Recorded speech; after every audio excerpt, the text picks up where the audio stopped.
Good morning, students. As you already know that we were doing chapter rights, in which we have done certain rights like right to equality, right to justice, right cultural and educational rights as well. So in the previous class also, I started with the topic right to constitutional remedies. मैंने शायद आपको बताया था कि एक अधिकार है जिसके बिना सब अधिकार अधूरे होते हैं और इस अधिकार का नाम है right to constitutional remedies. Hindi में बोले तो संवैधानिक उपचारों का अधिकार। ये जो संवैधानिक उपचारों का अधिकार है या राइट टू कॉन्स्टिट्यूशनल रेमेडी है, it is been provided by the supreme court of India और इसका पूरा जो डिस्क्रिप्शन है वो चैप्टर 3 ऑफ इंडियन कॉन्स्टिट्यूशन में डन है। कहते हैं a mere declaration of fundamental right is not enough, it's not sufficient unless there is the means to protect them effectively. So under Article 32, it guarantee the right to move to the Supreme Court for the enforcement of rights given by the Constitution. So under this right, certain writs are being given. कुछ writs होती हैं जो हमें मिली हुई हैं और ये जो writs हैं इसमें से जो writs के names हैं मैं आपको explain करूँगी और साथ साथ ये आपको समझ में आएगा कि how these writs are important. जो फर्स्ट रिट है this is known as the writ of habeas corpus. I am repeating, the writ of habeas corpus. Habeas corpus is a Latin word which means you may have the body. It provides a remedy for a person wrongly detained और restrained. यानी अगर कोई person गलत तरीके से पकड़ लिया जाता है या बंदी बना लिया जाता है तो उस पर्सन के पास ये राइट होता है कि वो रिट ऑफ हेबियस कॉर्पस के अंडर इसके तहत अपने लिए डिमांड करे। और जब वो व्यक्ति ये डिमांड करता है तो कोर्ट जो है वो उस पर्सन को अपने सामने बुलाने की डिमांड करता है। The supreme court and the high court issue these writs to a person who detain under in the custody and command him to bring the prisoner into the court and tell the time and the cause of the arrest. If the cause is insufficient, he is at once unconditionally released. So court क्या करता है? It want the person to be presented in front of the court and court look into the matter. And later on, court decides whether the person to be arrested or to be released. So this writ is very important for the people, those who were wrongly arrested. The another writ is known as mandamus. Mandamus क्या है? This mandamus also a Latin word which means we command. यानी court क्या करता है? Court gives a command. The purpose of the writ is to compel an inferior court or an individual to perform their duty. This power has to be exercised only for the enforcement of fundamental rights. यानी इस writ के तहत किसी भी person को और या किसी लोअर कोर्ट को अपनी ड्यूटीज पूरी करने के लिए कोर्ट बाउंड करता है। So if a person is not performing the duty, यानी imagine the situation, आप imagine करिए कि आपको कुछ काम करवाना है किसी ऑफिस से and they are not doing their duty. So against them you can go to court and the court will issue the order of mandamus. The next writ is prohibition. Prohibition आपको समझ में आ ही रहा होगा। Prohibition means to stop them, रोकना, किसी को कोई काम करने से रोकना। A writ of prohibition is issued to prevent an inferior court from exercising the power with which it is not legally vested. It directs the inferior court to keep within the limits of their authority. यानी अगर निचले court के पास, निचली अदालत में कोई मुकदमा चल रहा हो, कोई मैसेज हो या कोई मैटर हो, एंड हाई कोर्ट में अगर आप उसके अगेंस्ट अपील डालें कि that matter to be presented in front of high court, so the court issue this writ, और फिर वो निचली अदालत से मैटर मंगवा कर उसे डिस्कस करता है। The another writ is certiorari. Certiorari means, the term certiorari means to be informed on what is going on. By this writ, the lower court is asked to hand over the record of a particular case to the higher court. इसमें भी जो lower court से case अपने पास मंगवा के higher court, कोई भी उसके ऊपर का हायर कोर्ट, मान लीजिए सेशन कोर्ट में चल रहा है तो अदर हायर कोर्ट में matter can be discussed for the speedy justice. The next writ is writ of क्यो warranto. Quo warranto, the writ is directed against a person who is wrongly absurd an office.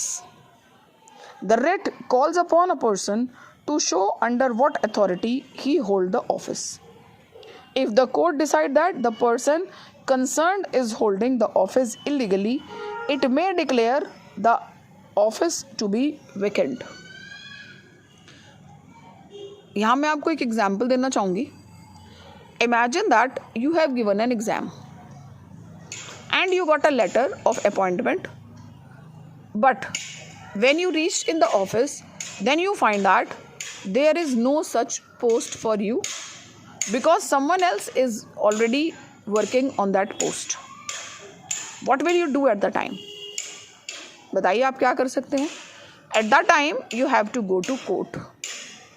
अगर आपने कोई government job का exam दिया है and you find that there is no vacancy, मतलब even you got your name in the newspaper, even you got the appointment letter, but the institution is not giving appointment to you. So in that condition you can go to court. You have the right to show that letter to the court and court will vacate that post for you. और तब उस मामले में court आपको वो post खाली करा के देगा और आपको आपकी जॉब रिटर्न कराएगा. So this is writ of quo warranto. So these are certain writs which the court can issue for the protection of fundamental rights. हमारे जो मौलिक अधिकार हैं वो तभी तक हमें मिल रहे हैं जब तक हमारे पास सुप्रीम कोर्ट और हायर कोर्ट उनको लीगली लागू करवाने के लिए हैं. नेक्स्ट है fundamental right, monitoring agencies and civil liberties movements in India. So do you know that is there any agency which is observing the fundamental right, जो ये देखती हो कि क्या हमें अधिकार मिल रहे हैं या नहीं मिल रहे हैं, इनकी ऑब्जर्वेशन क्या है, किस हद तक मिल रहे हैं. जैसे there are SCs, there are STs, OBCs, whether they are getting their rights or not.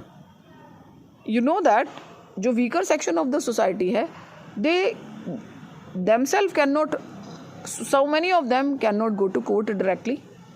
So in that situation there are certain agencies. Besides the Supreme Court and High Court, many institutions and organizations exist for the protection of our rights. The National Commission for Scheduled Caste has power to protect, safeguard and promote the interest of scheduled caste, that is SC. यानी SC के right protection के लिए क्या है हमारे पास? The national commission for scheduled caste. A scheduled area and a scheduled tribal commission is meant to give a trust to the welfare and development of ST. और जैसे हमारे पास SC के लिए एक कमीशन है, a same commission we are having for ST जो tribals के लिए है, to look into the matters of tribals. We have a national backward class finance and development corporation provide the credit facilities to the beneficiaries for the various income generation scheme. आप जानते हैं we have some income generation scheme, like we have pension scheme for old people, we have pension scheme for widows, we have pension scheme for these handicaps. etc. So to look into the matters of these groups, हमारे पास क्या है? We have National Backward Class Finance and Development Corporation. We have National Commission for Women take ups the petition for redressal of the women's grievances. यानी जो औरतों से related अधिकार होते हैं उसके लिए हमारे पास नेशनल कमीशन फॉर विमेन है. You all know that we have women cell in the nearby police stations, जहाँ पर वो सिर्फ क्या करती हैं? सिर्फ औरतों से रिलेटेड मैटर्स की सुनवाई करती हैं. It also reviews the provision relating to safeguard for women under the Constitution of India. और इंडियन कॉन्स्टिट्यूशन के अंदर जो विमेन है, their rights are being safeguarded by this National Commission for Women. So in the discussion you come to know about the various writs as well as other agencies which are taking care of fundamental rights. Except these agencies, we have Human Rights Commission as well. मैंने शायद आपको पहले भी बताया होगा, जो human right commission है it was created by United Nations, और मैंने शायद बताया था आपको कि 10 December is been celebrated as human rights day. Now the question arises, which right are known as human rights? Rights which are given to every human is known as human right, irrespective a person is in jail, irrespective a person is a terrorist, irrespective a person is a criminal. कोई भी व्यक्ति, चाहे वो आतंकवादी हो, वो jail में हो, वो क्रिमिनल हो, उसको मनुष्य होने के नाते कुछ अधिकार मिलते हैं. And these rights are known as human rights. The government of India constituted a Human Rights Commission in 1993. This commission inquires into the complaints of violation of human rights. यानी अगर किसी भी आधार पर ह्यूमन राइट्स वायलेटेड हो रहे हैं, उनको नुकसान पहुंचाया जा रहा है, तो ये कमीशन इस मैटर को लुक आफ्टर करता है. It may visit any jail where the person are detained to study the living condition of the inmates. Third, it reviews the acts of terrorism that obstruct the enjoyment of human rights. Fourth, it promotes the research in the field of human rights. It encourages the efforts and the non-governmental organization working in the field of human rights. तो जो human rights हैं, बहुत आप जानते ही होंगे, बहुत सारी NGOs होती हैं. Those who are protecting our human rights. आपने देखा, do you know कि ये जो NGOs हैं, how they work? They work for the weakest section of the society. वो उनके लिए काम करती हैं. अब जैसे झुग्गी झोपड़ियाँ हैं, वहाँ पर बच्चे स्कूल जाते हैं या नहीं जाते हैं, वेदर वहाँ पर वैक्सीनेशन उनको मिल रहा है या नहीं मिल रहा है, कितने % बच्चे स्कूल नहीं जा रहे हैं, वहाँ पर जाती हैं ये ऑर्गेनाइजेशंस और ये देखती हैं. They look into the matters and they provide necessary facilities to them. So the national human right commission in India has all the powers of civil court and in particular the power of summoning the witness and receiving the evidence on the affidavits. तो अभी तक आपको 3 main organisation समझ में आई जो हमारे fundamental rights को protect करती हैं. इसमें से सबसे पहले मैंने आपको बताया था the right to constitutional remedies. Then मैंने सेकंड आपको बताया fundamental rights monitoring agencies. Third मैंने आपको बताया human right commission. Dear students, we have a civil liberty movement in India. और जो सिविल लिबर्टी मूवमेंट था यानी जन नागरिक अधिकार मूवमेंट जो इंडिया में हुआ, it was done by non governmental organization. कहते हैं protection of human right is impossible without the close ties between the government and the NGOs. In India, hundreds of such organizations, including the People's Union for Civil Liberties, that which is known as PUCL, People's Commission, the Chipko movement, the Narmada Bachao Andolan has been active in drawing the public attention to the human right abuse. मानवता के विरुद्ध जो अधिकार होते हैं, अब जैसे कि शायद आपने कभी पहले चिपको मूवमेंट पढ़ा ही होगा. चिपको मूवमेंट क्या था? It was a movement started in Uttarakhand, जहाँ पर जो लोग थे they were against of cutting trees and they used to hug the tree when the people came there to cut the trees. It was specially initiated by women and children. और ये जो चिपको movement था, it compelled the government for not cutting the tree in Himalayan region for 15 years. कि अगले 15 साल तक के लिए हिमालयन रीजन में पेड़ काटने की मनाही हो गई थी just because of this Chipko movement.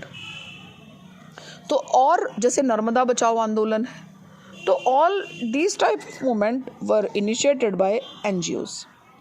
They have brought to light the case of bonded laborers, children in prisons, the violence committed against the women under trials. The Chipko movement made the India realize for the first time that the deforestation was taking place at a rapid pace and needed to be stopped.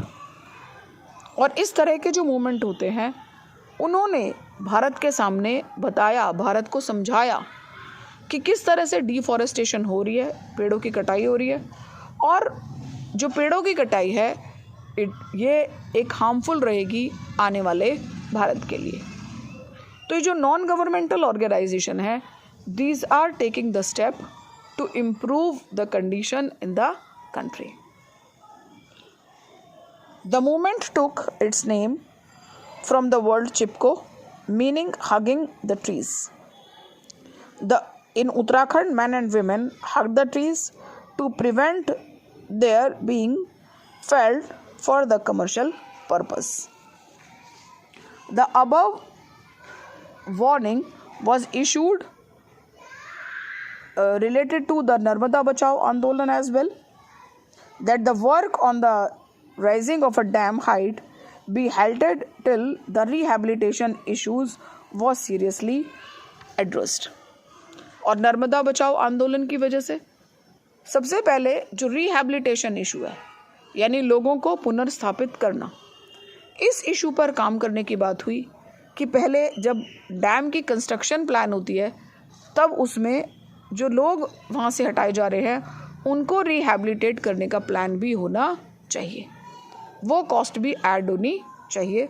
This issue was raised by the Narmada Bachao आंदोलन.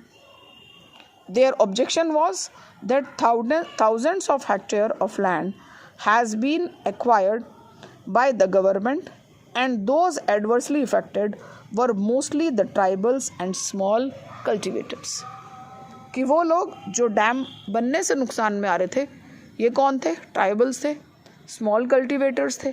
So these type of people, the problem of these type of people are addressed by these NGOs. So in the today's class you come to know about the civil liberty movement, जिसमें मैंने आपको 2 movement के बारे में detail में पढ़ाया. So by this topic, the topic of fundamental right is been ended. But except the fundamental right, we have a part 4 of the Indian Constitution which describes the directive principles. Directive principle, जैसे कि आपको नाम से ही समझ में आ रहा है, these are the directions given by the center government to the states. ये हमारे आने वाले भविष्य में हमें हमारी सरकारों को क्या काम करना है, कौन से इश्यूज़ पे काम करना है, उसके बारे में डायरेक्शन देते हैं. And this is known as directive principles of state policy. Part 4 of the Constitution lay down the directive principle of state policy. The idea of including these principles was to ensure social, legal, and economic justice for every member of community. अब सीधी simple सी बात है, what is the goal of this directive principles? The directive principles are in the nature of the guidelines or instruction that tells the legislature and executive what to do. They serve as a beacon light on the courts as well. मैंने अभी बताया क्या होता है, वो हमारे state government को directions देते हैं so that जो स्टेट गवर्नमेंट है they can work accordingly. The directive principle lay down the positive obligation to the state to give to every person what he wants, that is a living wage, यानी लोगों को न्यूनतम जो wages मिलते हैं, जो minimum wages right है, वो डायरेक्टिव प्रिंसिपल्स के थ्रू दिया जाता है. A human condition of work, education for children, a clean environment and equal justice. In the directive principle, one find a clear statement of a socialist aim. Gandhian principle of egalitarian beliefs.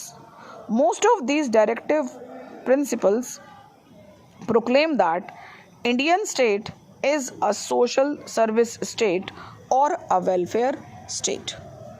कि जो हमारी सरकारें होंगी वो क्या रहेंगी, एक social service state रहेंगी, एक वेलफेयर स्टेट रहेंगी, यानी आने वाले वक्त में जो गवर्नमेंट है they will work for the welfare of people. The directive principle of state policy poses the following characteristics. और इसके साथ साथ हमें इसके कुछ कैरेक्टरिस्टिक्स हैं जो प्रोवाइड करता है directive principle. The directive principle are the non justiciable right for the people, यानी सीधी सी बात है, for the fundamental rights we have the right to go to court, but for the imposition of directive principle we don't have the right to go to court. If a directive is infringed, no remedy is available to the aggrieved party by way of judicial proceedings. Second, the directive principle, though are non-justiciable, are fundamental in the governance of the country. कि हालांकि ये अधिकार हमारे ऐसे अधिकार नहीं है कि जिसके लिए हम कोर्ट में जाएं, लेकिन इन्हीं डायरेक्शंस के आधारों पर हमारा देश आगे बढ़ रहा है. It shall be the duty of the state to apply this principle in making laws. Beside, all executive agency should also be guided by this principal.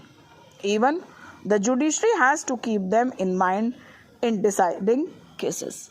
कि जब जुडिशरी भी कुछ डिसीजन देती है तो वो केसेस के डिसीजन में इन डायरेक्टिव प्रिंसिपल्स को कोड करती है.